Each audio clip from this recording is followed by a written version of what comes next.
quadrinhos, a gente pode publicar um livro junto, né? Aqui vem também uma parte talvez interessante, né? A capa do livro, né? Pascal Boa, sim, eu já vi, eu não conheço o trabalho dele, eu não conheço assim de perto, né? Eu conheço, mas eu sei que eu cito ele no livro, que eu cheguei a ler algumas coisas sobre ele, mas eu não conheço o trabalho dele assim em detalhes, né? Em pormenores, né? É, Teoria de jogos, parece humano para mas individualmente assim, teoria de jogos tem a ver com o John Nash, né? Eu também não tenho muito conhecimento dessa parte, né? Usa biologia para vender histeria. Eu prometo que eu vou deixar você entrar aqui no final. Eu vou tentar fechar a live em 1 hora, né? Eu vou tentar fazer uma. Aí eu te dou a oportunidade de falar. Eu vou. é, essa aqui talvez assim. Eu tenho várias aqui figurinhas, né, que eu fiz para vocês, mas eu vou falar dessa aqui, ó. Mais importante que vou tentar dar um espaço para o rapaz aqui falar, porque aí foi legal também, né? Isso tem a ver com Mateus, né? No meu livro eu falo muito sobre isso, né? Mateus diz que Jesus foi testado, né? Mateus é o mais exagerado de todos, né? Mateus é o mais exagerado. Mateus é que tem um ataque dos zumbis, né? O famoso ataque dos zumbis. E o famoso ataque dos zumbis, que é totalmente exagerado. Basicamente, as tumbas se abriram, né?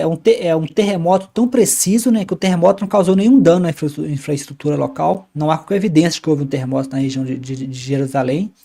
Só que esse terremoto foi tão forte, né, mas tão preciso, que ele abriu a tumba de Jesus e abriu a tumba de todos os santos, né? Os ateus brincam que é o ataque dos zumbis, né? Então, nessa figurinha aqui que aparece na capa do livro, na verdade, Mateus não fala isso no livro, né, dessa forma, mas eu fiz aqui tipo um gibi, fazendo uma encenação do que possivelmente seria o que poderia ter acontecido, né? Aparentemente o Espírito Santo pediu para Jesus ser testado no deserto, né, a tentação. Só que a pegadinha aqui, primeiro, o Espírito Santo pediu que ele fosse testado, né? Que ele fosse testado. Se pediu que ele fosse testado, já o Espírito Santo já sabia de alguma forma qual seria o resultado. Aí entra todas aquelas perguntas, né? Jesus era Deus ou não era? Se ele era Deus, ele já sabia do início ao fim o que ia acontecer. Então o teste é uma encenação, é inútil. Só que o Tiago, né? Tiago fala que Deus não pode ser tentado pelo mal. Se Deus não pode ser tentado pelo mal, o teste é inútil. Mas muitos falam que ele era humano quando foi testado, né? Ele era humano quando foi testado, coisa e tal.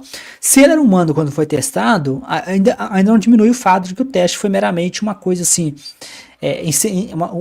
uma encenação, né? Mas mesmo que ele fosse humano ou não fosse humano, quem mandou fazer o teste foi o Espírito Santo, né? Então quer dizer que todos os deuses, né? O Deus, né? Que aí que eles não decidem se Jesus era Deus, Jesus era filho.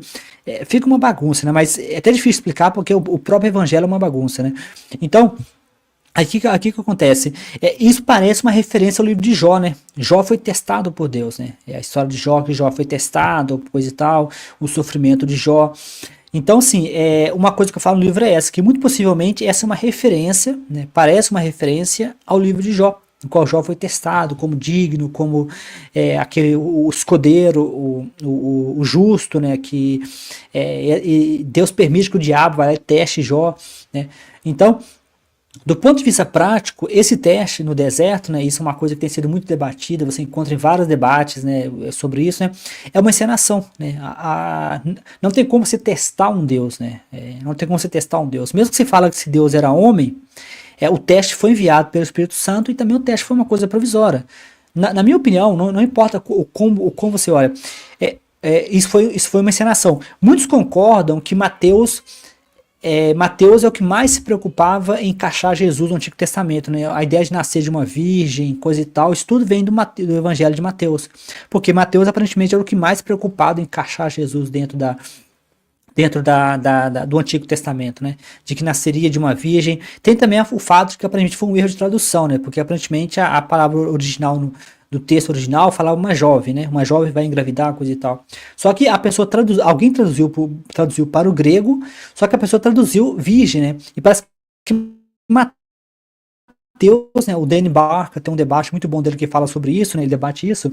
Parece que a tradução foi feita como virgem, só que Mateus aparentemente não sabia ler na linguagem original. Então aparentemente ele usou a tradução que é virgem, né? Então ficou a ideia de uma virgem, coisa e tal. Então é um erro de tradução. Existem vários exemplos. No livro Seria a Bíblia um Livro Científico, eu falo para vocês um outro exemplo, né, de erro de tradução, né? Eu vou deixar